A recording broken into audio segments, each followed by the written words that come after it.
अस्सलाम वालेकुम वरहमतुल्लाहि वबरकातुह।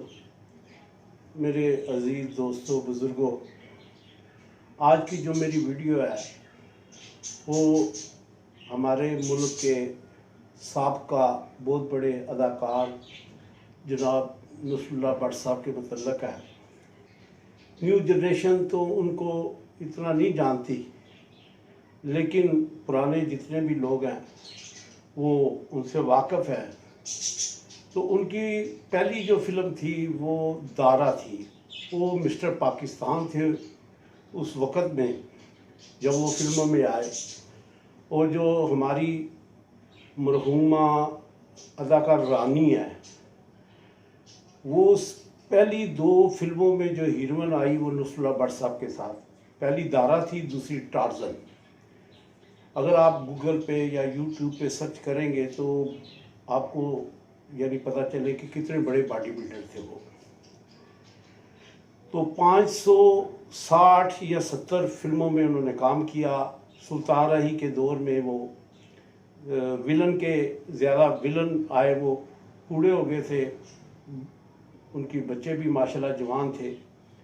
84 साल की उम्र में वो दुनिया से पर्दा कर गए।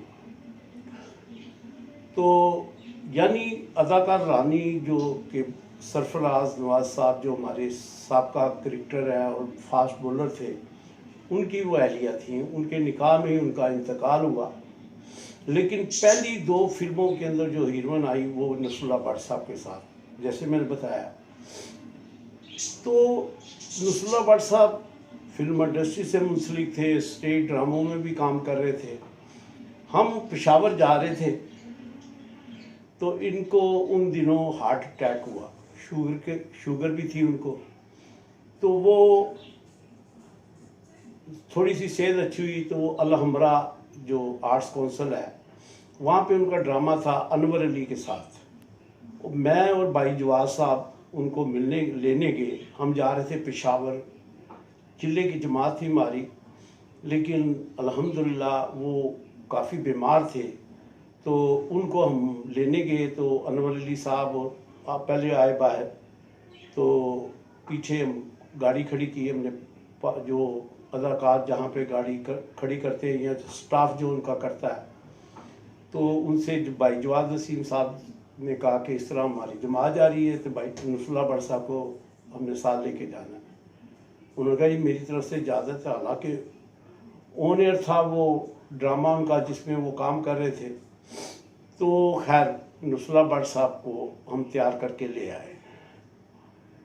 तो बेटों ने कहा कि आप अभी तो आपकी तबीयत सही हुई है, तो आप वहाँ तो मशक्क़त है जमात में जाके, ज़मीन पे सोना, हाँ जी, और सारा वो चलने फिरने का बहुत ज़्यादा बैठना पड़ता है।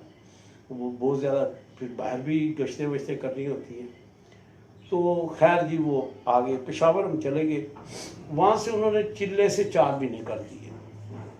हम तो चिल्ला लगा के आ गए, उन्होंने कहा 4 महीने लगा के जाने। तो फिर अल्लाह ने माशाल्लाह उनके बेटे बड़ा असद है जो कि वो भी ड्रामों में काम करता रहा, वो उसने भी 4 महीने लगाए हुए थे उससे शायद। और उससे छोटा है सिरबतुल्ला। तो क्योंकि मेरे कज़न भी हैं वो सारे, तो वो उसने भी 4 महीने, वो हमारे ज़रिए से उनके भी 4 महीने लगे। तो जिन दिनों हम वसूल करने गए उन दिनों यानी उनके भाई का बेटा, एक ही घर में रहते हैं सारे, मोतीउल्लाह भट्ट साहब थे छोटे भाई उनके, उनका बेटा मेरा हमज़ुल्फ बन चुका था। तो खैर वो उसके बाद अल्लाह ने ऐसी उनको माशाल्लाह कि वो स्टेज ड्रामे भी छोड़ गए। फिल्म इंडस्ट्री तो वैसे वो कर नहीं सकते थे क्योंकि अब सेहत उनकी 80 साल के करीब थी उनकी उम्र उन दिनों जब 4 महीने लगाए। तो फिर वो चिल्ला हर साल हमारे साथ 3 दिन हर महीने, वो खिलाड़ियों की मारी और अदाकारों की जमात है। मैंने पहले भी जिक्र किया, उसमें भाई सईद अनवर, मुश्ताक अहमद, इंज़मामुल हक, सकलैन मुश्ताक, मोहम्मद यूसुफ, यानी ये क्रिकेटर भी उसमें, और जवाद साहब, इरफान हाशमी और जुवेद कोडू, इस तरह काफ़ी अदाकार हमारे साथ होते हैं। तो नसरुल्लाह भट्ट साहब तो अब माशाल्लाह तो बड़े फाल हो गए अपने मस्जिद में भी, और हर महीने 3 दिन लगाने, और चिल्ला अपना साल का वो हमारा इकट्ठा लगता था। तो इसी तरह एक दफ़ा टोबा टेक सिंह में कोई जमात जा रही थी, इनके महल्ले से तैयार हुई या ऐसा ही कोई मामला था। तो इनकी तबीयत भी उम्र के साथ जो है वो एज इफेक्ट भी होते हैं। तो बेटों ने ये बाकायदा, उनके बेटे ने ICU में हॉस्पिटल में एडमिट थे, तो मैं ख़बर लेने गया, उसके वहीं पे थोड़े दिनों के बाद डेथ हो गई उनकी। तो वो बेटों ने कहा कि अबू आपकी तबीयत सही नहीं है, आप ना जाएं। तो उन्होंने बाकायदा उनके बेटों ने बताया कि अबू ने हमें बाकायदा एक धिक्का दिया, कहा मुझे अल्लाह के रास्ते में मरने दो। अब ईमान, आदमी जो जब ईमान बन जाता है कि एक आदमी दुनिया के पीछे भाग रहा है, फिर इतनी बड़े बड़े अदाकारों के साथ, आज देखे दुनिया में या क्रिकेटर हैं या अदाकार हैं जो फेमस है पूरी दुनिया में, हर मुल्क के, यहाँ चंद ममालिक हैं जो यूरोप साइड पे या अमेरिका, ब्राज़ील या अरब में फुटबॉल वाले बड़े मशहूर हैं। लेकिन आम जो सेलिब्रिटी है, मसल जो ये मीडिया से मुंसलिक है, ये तो एक हर आदमी का आशिक, छोटे मोटा अदाकार उसका आशिक होता है। तो खैर वो बेटों ने कहा कि हमें धिक्का मारा, कहा मुझे अल्लाह के रास्ते में मरने दो। वो टोबा टेक सिंह गए, चंद दिन के बाद उनको वहाँ कौमे में चले गए, और वहाँ से ICU में हॉस्पिटल में आए, वहीं पे एक्सपायर हो गए। तो यानी मेरा ये मौजू ये था कि देखें किस पीक पे जाके कि अदाकार रानी जो है वो माशाल्लाह अपने वक्त की बहुत बड़ी हीरोइन थी, यानी नाम था एक, जैसे ज़ेबा थी, बाबरा शरीफ साहबा थी, इस तरह रानी महरूमा जो थी वो भी अपने वक्त की बहुत बड़ी अदाकार थी। तो लेकिन वो पहली जो 2 फिल्में उस कास्ट उनकी नसरुल्लाह भट्ट साहब के साथ थी, और उन्होंने 500 से ऊपर फिल्मों में काम किया। तो लेकिन अल्लाह कहते हैं, अल्लाह के रसूल सल्लल्लाहु अलैहि वसल्लम का इरशाद है जिसका मफहूम है कि एक आदमी इतने गुनाह करता है, इतने गुनाह करता है कि उसके और मौत दरमियान जो है उसके और जहन्नम में बस इतना फासला होता है कि मरा और जहन्नम में चला गया।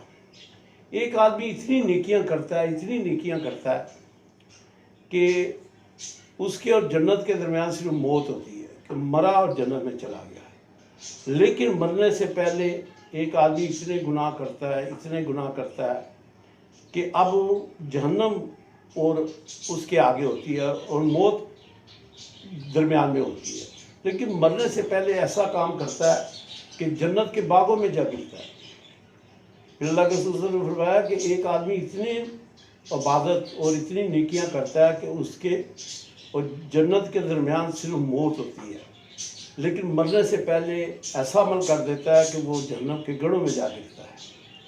तो ये ज़ाहिरी चीज़ें हैं कि एक आदमी चाहे वो किसी तरीके से भी वो अल्लाह की तरफ मुतवज्जा हो जाता है, हाँ जी, किसी भी तरीके से, तो वो नज़र आ जाता है कि भी ये ऐसा था, देखो कैसे बदला है।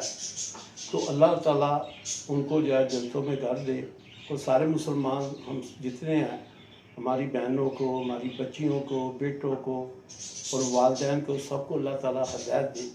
कायनात में यानी जितनी भी कीमती चीज़ें हैं, यानी हवा ऐसी चीज़ है कि सांस अगर 5 मिनट के दरमियान जो है वो बंद हो जाए, जैसे जिसे हैंग जैसे वो फांसी देते हैं, तो उसकी सांस की नाली वो जो है वो प्रेस हो जाती है, और आदमी 4-5 मिनट बड़ा सेहतमंद आदमी जो है लटकता है, और उस डॉक्टर खड़े होते हैं, चेक करते हैं। तो यानी हवा से भी, पानी के बगैर आदमी 3-4 दिन प्यासा गुजार सकता है, लेकिन उसके बगैर भी मर जाता आदमी। खाने के बगैर तो कई अरसा जिंदा रहता आदमी, यानी काफ़ी वक्त निकाल देता है। लेकिन हवा कायनात में ऐसी चीज़ है कि जिसके बगैर आदमी 5-10 मिनट निकाल ले तो बड़ी मुश्किल है। वो उससे भी कीमती अल्लाह ने जो रखी है हिदायत है।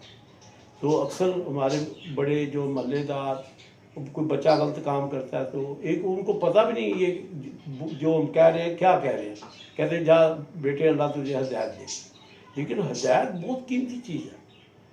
तो अल्लाह हम सबको हिदायत दे, और जितने भी हमारे मुसलमान दुनिया से जा चुके हैं अल्लाह उनको जो है जन्नतों में घर दे।